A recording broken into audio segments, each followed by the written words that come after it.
Bonsoir à toutes et à tous et bienvenue dans cette seconde review qui vous est proposée par l'équipe de Looking for Rugby. La rencontre de ce soir, Racing Métro 92, Lyon Olympique Universitaire. Ce match compte pour la 5e journée du championnat de France, le top 14. Concernant les compositions d'équipe, et notamment celle du Lyon Olympique Universitaire, on remarque que l'entraîneur a fait tourner assez largement son effectif pour ne pas fatiguer ce dernier pendant une saison qui s'annonce extrêmement longue et délicate pour un promu. Rappelons-le que le Loup est le promu direct de Pro D2 de l'an dernier. Donc grosse revue d'effectifs, peu de titulaires habituels, donc une équipe assez expérimentale quand même qui a sans doute pas vraiment grand chose à aller chercher à Colombes aujourd'hui. Concernant le Racing Métro 92, les deux Laurent ont proposé un 15 et des remplaçants assez classiques, somme toute, des choses efficaces qui avaient notamment bien marché contre Toulon il y a 2 semaines. L'équipe avait tourné contre Clermont, on a bien vu ce que ça a donné. Hélas, grosse défaite. Donc on revient à un 15 plus classique, plus conventionnel, avec plus d'automatisme. Par contre, deux petites irrégularités, deux petits changements, à savoir l'arrivée de Marc Andreu qui était blessé depuis la saison dernière et qui fait son grand retour. Et quel retour, n'est-ce pas Egon? Ah putain, c'était bon ça! Ouais, c'est vrai qu'il s'est plutôt pas mal débrouillé pour un retour de blessure, c'est quand même bien. L'autre petit remaniement concernait le poste de numéro 10. Alors que s'est-il passé au poste de numéro 10 au Racing Métro 92? Eh bien, lors de la rencontre contre le rugby club toulonnais, Jonathan Sexton, le titulaire habituel du poste, bien sûr, en numéro 10 irlandais, qui va quitter le club d'ailleurs à la fin de la saison pour retourner en Irlande, a été blessé à la mâchoire. Il est indisponible pendant 4-5 semaines, je ne me souviens plus exactement combien, mais en tout cas ce soir il n'est pas disponible. Son remplaçant direct et habituel, c'est Johan Goosen pour ceux qui aiment bien la langue afrikaner. Le nouveau venu d'Afrique du Sud, qui a 2 ou 3 sélections avec les Springboks, et qui a un jeu au pied de malade, n'est-ce pas, Hagan? Ah, c'est magnifique. C'est ouais, 2 drops de plus de 50 mètres déjà depuis le début de la saison, c'est quand même pas mal. 53 et 56 mètres. Ouais, c'est quelque chose comme ça, tout à fait. C'est quand même assez monstrueux. Mais il a eu une commotion cérébrale suspectée lors du match contre Clermont-Ferrand à Marcel-Michelin, ce match qui s'est soldé par une grosse défaite. Et du coup, il n'était pas disponible parce qu'on sait qu'après une commotion cérébrale, il faut laisser une plage de repos pour protéger les joueurs. C'est donc le jeune Benjamin Dambiel qui se retrouve propulsé numéro 10, numéro 1, si je puis me permettre cette expression un peu facile, qui se retrouve donc titulaire au poste de numéro 10 de demi d'ouverture pour le Racing Métro 92. Donc une petite incertitude à ce niveau-là, parce qu'il est quand même relativement moins habitué que ses prédécesseurs, habitués à évoluer à haut niveau.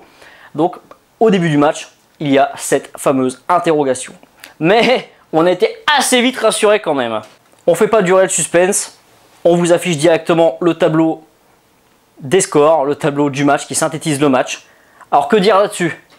Donc 5 essais en tout, 4 marqués par le Racing Métro 92, un seul pour le Lyon Olympique Universitaire. Le Racing s'empare donc du bonus offensif qui lui donne 5 points, qui quand même va lui permettre de remonter quelque peu dans le classement. Le Racing Métro 92 a fait une très bonne entame de match. C'est un petit peu sa signature en ce moment d'ailleurs. Vraiment très forte activité. 2 essais en même pas 10 minutes ont été marqués. On aurait pu croire le Lyon Olympique Universitaire assommé pour le compte et qu'il allait leur prendre 80. Et en fait pas du tout.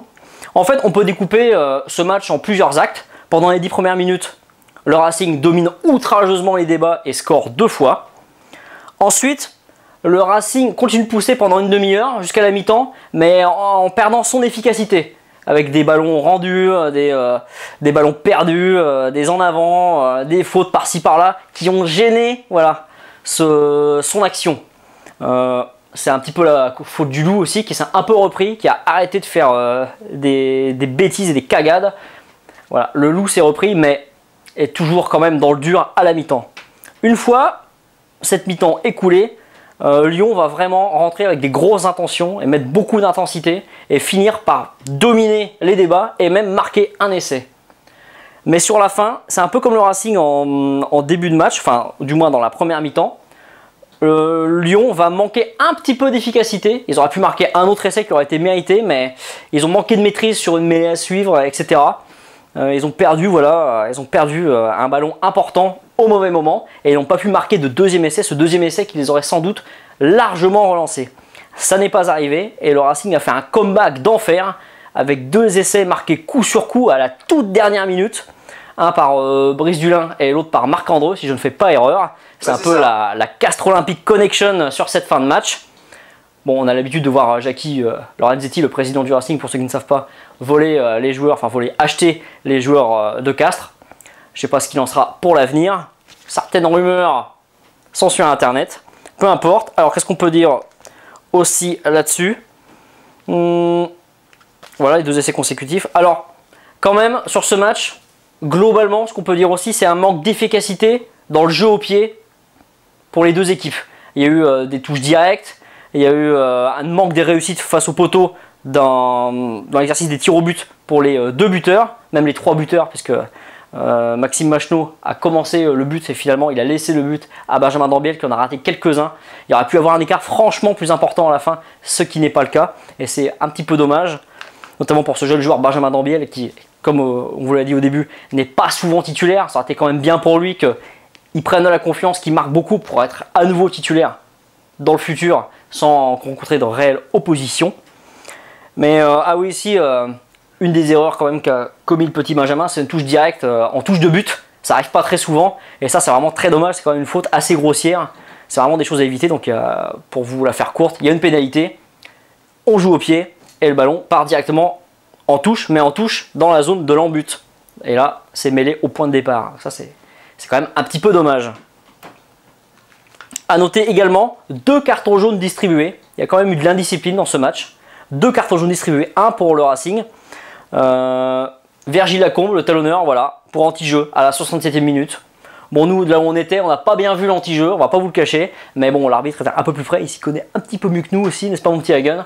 Donc voilà, il y a eu une petite infériorité numérique. C'est pendant ce temps-là que l'essai du Loup a été marqué. Et le Loup, qui a fini par craquer sur la fin du match, il a pris également un carton jaune à la 77e minute. C'est l'ancien Racingman d'ailleurs, Karim Ghezal, qu'on aime beaucoup ici, soit dit en passant. Il est sympa. Karim Ghezal, bah oui, il est fort sympathique ce garçon, qui est parti sous d'autres cieux, dans la capitale des Gaules, après la vraie capitale, il est parti à la capitale des Gaules, à Lyon. Et il a pris un jaune, voilà, pour avoir joué un joueur en l'air. Ça, depuis la vidéo sur le plaquage, vous savez que c'est totalement interdit. Donc il a pris un carton jaune et pénalité. Donc voilà, il a laissé son équipe à 14 sur la fin de match, ce qui n'a pas été sans causer quelques dégâts. Quelques dégâts, on vous en a parlé. Sinon sur ce match, voilà ce qu'on peut dire. Alors l'avenir pour ces 2 équipes, Lyon va se rendre à Marcel Michelin, donc ça s'annonce quand même assez cossu cette affaire, même avec un 15 plus titulaire, plus habituel qui s'est reposé. Ce week-end ça va être difficile, Clermont-Ferrand vient de battre Toulouse en plus, donc ils sont vraiment sur une très bonne dynamique, ces Auvergnats. Et Toulouse, justement, qui a perdu à la maison à Ernest-Vallon, va venir à Colombes la semaine prochaine pour affronter le Racing Métro 92. Alors le Racing Métro 92 est plutôt sur une bonne dynamique, globalement, on peut le dire, même si bon, il y a eu ce match à Clermont qui s'est mal passé. Mais par contre, Toulouse a besoin absolument de points. Il n'a pris qu'un point à la maison contre Clermont-Ferrand aujourd'hui. Et donc il faut absolument qu'ils prennent des points. Donc on peut se douter que Guinoves va nous concocter une petite composition de derrière les fagots et un plan de jeu comme il faut. Voilà, Tilicum il nous fait le signe des 3 doigts cher à Guinoves, voilà, bien sûr. S'il est statufié sur le Capitole, il sera sûrement représenté comme ça. Mais toujours est-il qu'il est quand même loin d'être idiot ce garçon et il sait parfaitement ce qu'il fait. Et donc on peut s'attendre à un match assez solide de la part des Toulousains la semaine prochaine à Colombes. Mais bon, évidemment, les Racingman ne vont pas vendre leur chemise sans se battre tout de même. N'est-ce pas, hein? Bon voilà, globalement ce que je pouvais vous dire sur ce match, voilà. Un match plutôt agréable, il faisait très beau, il y avait un peu moins de 7000 personnes dans les tribunes, l'ambiance était plutôt bonne. Donc voilà, c'est très bien passé. Il y avait à manger. Il y avait à manger, tout à fait, voilà, Bodega est toujours aussi bien achalandé. Hein. On s'en sert pas souvent, Tilicum de ce mot-là, tu pourras t'en servir si tu veux. Donc voilà, merci à vous de nous avoir suivis et à la prochaine. À la prochaine pour une prochaine review. Bonsoir.